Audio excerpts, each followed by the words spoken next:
Bonjour, je m'appelle Éric Pellado. Je suis écrivain et illustrateur jeunesse. L'année dernière, j'ai décidé d'écrire un roman, mon premier roman, Raphaël Cascadeur.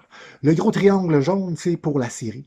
Les productions sans danger. Ça se trouve être la chaîne YouTube du personnage principal, Raphaël sans peur. Son meilleur ami, c'est Maverick. À la suite de ce roman, j'en ai écrit un second. Bientôt à l'affiche, c'est l'histoire d'une production qu'ils vont faire à leur école. Faire un film comme projet scolaire. Oui, il va y avoir des difficultés, ils vont rencontrer des nouveaux amis. Devenir cascadeur, c'est pas de tout repos, surtout quand on a juste 13 ans. Mais il va y avoir une opportunité de démontrer ses capacités à une compagnie de production qui va venir faire un film, un long métrage de super-héros à Gatineau, où se passe l'histoire mentionnée juste ici.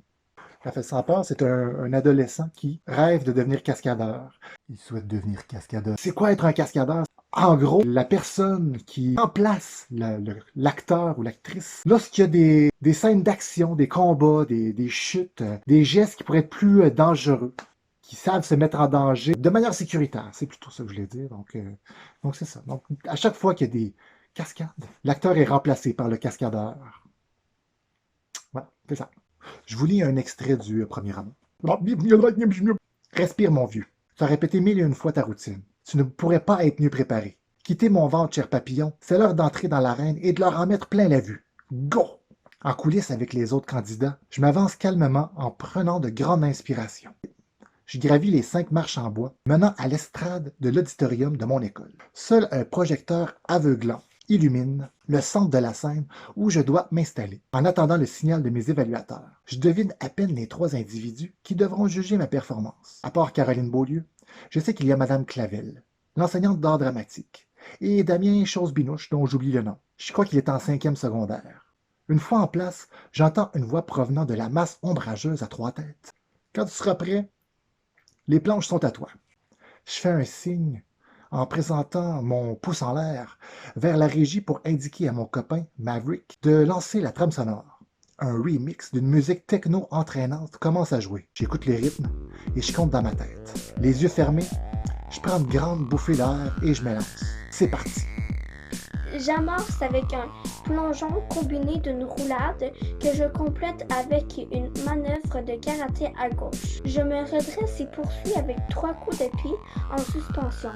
J'enchaîne avec quelques pirouettes et une culbute arrière avant d'encaisser les points d'un adversaire imaginaire. J'exécute une chute contrôlée, puis je me relève pour reprendre le dessus. Et maintenant, pour la grande finale... Je peux savoir ce que tu fais? M'interrompt une voix masculine qui a fraîchement mué. J'avais presque oublié la présence du jury. Eh bien, je vous présente ma chorégraphie de cascade pour vous démontrer mes habiletés pour le rôle. Réponds-je, un peu essoufflé, les mains appuyées sur mes genoux. Oh, j'ai une autre séquence à lire. Très bien. Tu as besoin de preuves? Regarde-moi bien aller.